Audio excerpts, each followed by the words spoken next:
Olá, meu nome é Vladimir Caleb e você está no canal Sobrevivência Intelectual. Aqui você vai encontrar informações importantes que impactam a nossa vida no dia a dia. Eu escolhi esse nome para o canal, pois eu entendo que a melhor forma de lidarmos com os conflitos, com situações que surgem no dia a dia é pelo desenvolvimento, é pelo conhecimento. Então, sou formado em psicologia, com especialização em neuropsicologia, experiência de atendimento clínico por 7 anos, e atualmente estou realizando um mestrado em Psicologia Clínica e da Saúde. No vídeo de hoje irei falar sobre a felicidade, um tema bastante amplo que afeta a vida de todos e que para a maior parte das pessoas é uma busca existencial. Eu vou inicialmente dar da definição do que seria a palavra felicidade. A seguir eu vou apresentar um estudo científico que relacionou gratidão com felicidade, e por fim eu vou apresentar o meu ponto de vista sobre o assunto, né?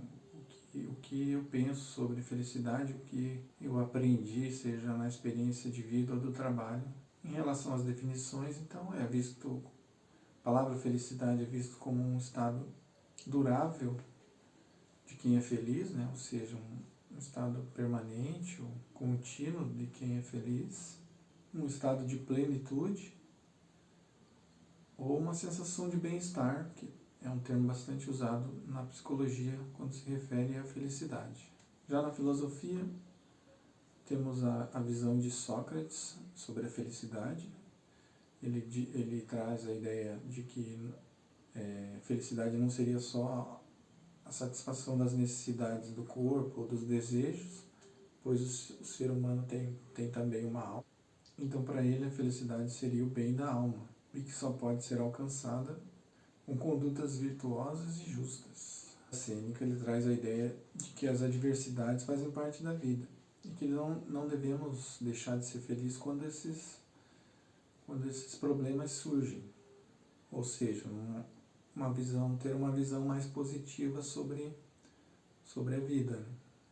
Ele também relacionava uma conduta virtuosa com felicidade. Bom, então agora falando especificamente do estudo, esse estudo, numa tradução livre, o título seria Compreender a Gratidão a partir da perspectiva da felicidade. Os autores, o Sahil Randa e a Mônica Rick. Esse estudo ele foi publicado na revista Indiana de Psicologia, agora em 2022. Eu vou falar então de forma resumida, né, sobre o estudo. Não é o objetivo do vídeo falar todos os detalhes do estudo, e eu vou deixar esse estudo na descrição do vídeo. Ele entrevistou 168 jovens, sendo 71 homens e 97 mulheres. No primeiro momento foi aplicado então um questionário para avaliar a felicidade, o nível de felicidade. Depois, na segunda etapa do estudo, eles pegaram aqueles pontuaram como mais felizes e aqueles menos felizes, foram os que passaram para a segunda etapa. Os intermediários ali, vamos dizer, não passaram, porque justamente eles queriam saber se aqueles que pontuam como mais felizes tinham maior nível de gratidão, assim como o contrário também, quem pontuou como menos felizes tinha uma quantidade de um nível de gratidão menor do que os demais. O estudo também cita outras pesquisas semelhantes, que quem puder depois dar uma lida de forma integral no estudo. Então, em relação à gratidão, o que os autores definem como gratidão? Seria então uma avaliação dos ganhos juntamente com a conclusão de que outra pessoa é responsável por esse benefício. Ou seja, se eu tenho algum ganho, alguma melhoria na minha vida, ou ganho algo, eu consigo atribuir e definir de que isso veio de outra pessoa, ou seja, ter essa atitude de gratidão. Eles também trazem que a gratidão é incompatível com algumas emoções desagradáveis, como ganância, inveja ou raiva, e que essas emoções, esses sentimentos podem até diminuir a gratidão. Eles também trazem que a gratidão é visto como um redutor do estresse. Então também é algo parecido com o que eu falei lá no início sobre a visão do Sêneca, né? de que as pessoas mais felizes costumam ter visões mais otimistas, até mesmo em situações ruins, pois elas entendem que elas vão, de certa forma, se beneficiar no futuro, vão aprender algo com aquela situação ruim que ela está vivendo no momento. Já em relação agora aos resultados, dos 168 participantes, então, 30% foram classificados como altamente felizes e outros 30% classificados como baixa felicidade. Eles encontraram, então, uma forte correlação entre felicidade e gratidão, e que também havia diferentes níveis de gratidão, ou seja, aqueles mais felizes expressavam mais gratidão, assim como os menos felizes expressavam menos gratidão. Uma outra citação: assim também pode-se dizer que se uma pessoa expressa gratidão, será mais feliz, e se uma pessoa expressa menos gratidão, ela será menos feliz. Isso, então, é uma situação que eles fazem no próprio artigo. Eles também pontuam, a gratidão como um fator de redução do estresse e da depressão. Eles reforçam a validade do estudo, pois compararam o estudo deles, os métodos utilizados e os resultados, com outros estudos semelhantes. Por fim, os autores do estudo sugerem que as pessoas pratiquem a gratidão no seu dia a dia. Eles também sugerem que os psicólogos possam trabalhar essa dimensão, com seus pacientes, que isso pode ajudar a reduzir o estresse, diminuir sintomas de depressão.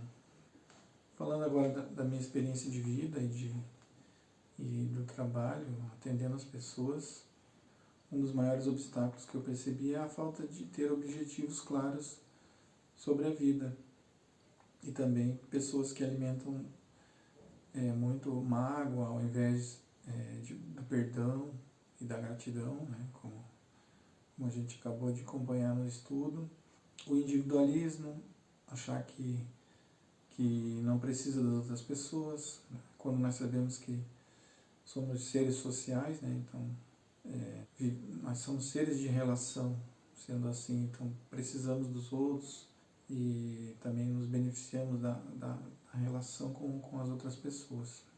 Então, falando para mim especificamente, da minha opinião sobre a felicidade, da minha visão, concordo com o estudo, eu sempre já tinha esse entendimento, da gratidão, de a gente ser grato pelas pessoas que nos rodeiam, também ser grato pela vida, pelos acontecimentos, e acho importante ter um olhar positivo, sobre a maioria dos acontecimentos. Inclusive, quando passamos por momentos ruins, temos que lembrar de ser grato, por outro tanto de acontecimentos bons que vivemos. Isso lembra lá do início, que eu comentei de Sêneca, das adversidades, olhar como um fator de aprendizado. Passamos por fases ruins, é lógico, mas a vida não é e não deve ser ruim. Isso leva a outros dois aspectos que eu penso que interferem na felicidade, que é o imediatismo e o egoísmo. Acharmos que tudo deve ser bom o tempo todo, ou mesmo achar que as coisas ruins só acontecem com os outros, pois todos nós estamos sujeitos também a passar por momentos difíceis, que tem um pouco essa leitura, de que a vida vai ter momentos de sorte e de revés, e isso acontece com todo mundo. Outra coisa que eu acho importante é valorizar as coisas simples, a família, a amizade, a liberdade, buscar coisas que engrandeçam nossa alma, como disse o Sócrates, e que gerem experiências boas, que não denigram nossa saúde física e nem mental.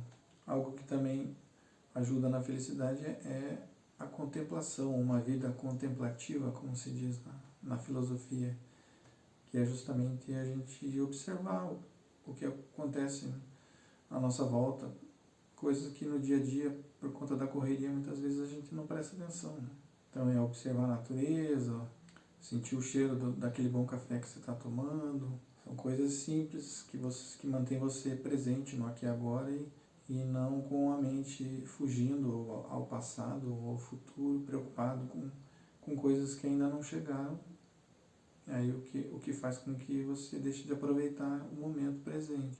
É importante, lógico, ter um objetivo de vida, lembrando que cada pessoa é única, ou seja, então todos temos a nossa importância no mundo, temos nossas qualidades, nossas capacidades, então é descobri-las e aplicar no mundo, né? Então não achar que você não é importante. Bom, pessoal, então esse era o recado que eu queria passar nesse primeiro vídeo.